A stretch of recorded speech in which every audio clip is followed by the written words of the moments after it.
એક બહુ મોટો રાજ્ય હતું, એના રાજા, એની પાસે તમામ સુખ વૈભવ ઐશ્વર્ય બધુંય હતું, બધી રીતે સુખી હતો.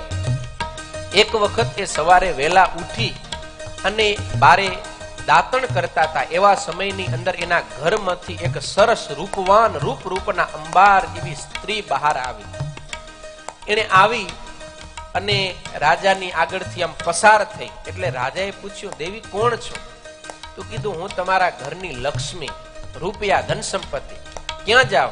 તો કે બસ હવે મને અહીંયા બહુ ઈચ્છા નથી, એટલે મને એમ થાય કે હવે બીજે જાઉં એમ, કારણ કે લક્ષ્મી ચંચળ છે ને, અહીંયા રહે અહીંયા જાય, એ કે હવે બીજે જાઉં.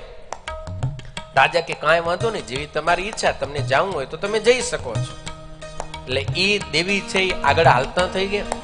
થોડીક વાર થઈ, ત્યાં બીજો એક ઉજ્જવળ કીર્તિમાન એક પુરુષ બારે આવ્યો. એને જોઈને રાજાએ પૂછ્યું કે ભાઈ તું કોણ? તો એને કીધું કે હું સુખ છું. શું શું? સુખ. ક્યાં જાય? તો કે બસ હવે ઘણા દિવસ અહીંયા કને રહ્યો, હવે બીજે જાઓ એમ, બીજાને સુખી કરો. રાજા કે કાંઈ વાંધો નહીં, તમારી મરજી, તમને રહેવું હોય તો એ મને કાંઈ વાંધો નથી, ને જાવું હોય તો તમને અમને કાંઈ વાંધો નથી, તમે જઈ શકો છો. એટલે એ છે એ શ્વેત પુરુષ પણ એ શ્વેત સ્ત્રીની પાછળ એમને ચાલતો થઈ ગયો. થોડીક વારથી તો ત્રીજી એક સ્ત્રી બહાર આવી, એ પણ એકદમ ઉજ્જવળ કાંતિવાળી. રાજાએ જોઈને પૂછ્યું, અરે તું કોણ, ક્યાંથી આવી, કોણ છે? એટલે એને કીધું, બસ અહીંયા તમારી ઘરે જ તમારી સાથે જ હતી. કોણ? તો કે તમારી કીર્તિ, જે પ્રસિદ્ધિ છે, વાહવા થાય છે ને, કીર્તિ છું. ક્યાં આલી? તો કે આ બધે લક્ષ્મી ગઈ, સુખ ગયો, તો મને થયું હું હવે જાઉં એમ, એટલે હું જાઉં છું. રાજા કે કાંઈ વાંધો નહીં, એઝ યુ લાઈક, તમને ઈચ્છા હોય ને જાવું હોય તો તમે જાઓ. એ ચાલી ગઈ. થોડીક વાર થી ચોથો એક પુરુષ આવ્યો, એકદમ સુંદર સુશીલ રૂપવાળો. એને જોઈ અને રાજાએ પૂછ્યું, તમે કોણ? એટલે એને કીધું કે હું તમારો ધર્મ. ક્યાં આલ્યા?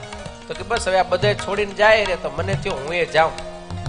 રાજા કે તમને હું જવાનું નથી કેતો, મારે તમને રાખવા છે. તમે મને છોડીને ન જાઓ. મારાથી કઈ ભૂલ થઈ હોય, તમારો અનાદર થયો હોય, કઈ ભૂલચૂક, તમારો અપરાધ થયો હોય, તો તમે છોડીને જઈ શકો. મેં તો અત્યાર સુધી તમારું જતન કર્યું છે, તમને રાખ્યા છે, પાળ્યા છે, ક્યારે તમારો અનાદર કર્યો નથી, માટે તમે મને છોડીને નહીં જઈ શકો. ધર્મને રાજાએ રોકી રાખ્યા. એટલે ધર્મ પછી ત્યાંથી પાછો વળ્યો અને પાછો ઘરમાં ગયો. થોડીક વાર થઈ ને, ઓલી કીર્તિ હતી ને, એ પાછી આવીને ઘરમાં બેઠી. સુખ હતું, એ પાછો આવીને ઘરમાં બેઠો. લક્ષ્મી હતા, એ પાછા ઘરમાં બેઠા. રાજાએ પૂછ્યું, કાં તમે તો કહેતા હતા ને જાય છીએ, હવે કેમ પાછા આવે? ત્યારે ત્રણે જવાબ આપ્યો કે સાંભળો રાજન, અમે ત્રણ આ ધર્મને અનુસરનારા છીએ. જ્યાં ધર્મ જાય ત્યાં અમે જાય, ધર્મ ન હોય ત્યાં અમે ન હોય, ને જ્યાં ધર્મ હોય ત્યાં અમે હોઈએ. એટલે આપણા જીવનમાં પણ જો ધર્મ આવશે તો સુખ, લક્ષ્મી, કીર્તિ આ બધું ઓટોમેટિક ધર્મને આશરીને આવશે. એટલા માટે નિષ્કુળાનંદ સ્વામી કહે છે, આ ધર્મને જતન કરીને રાખજો.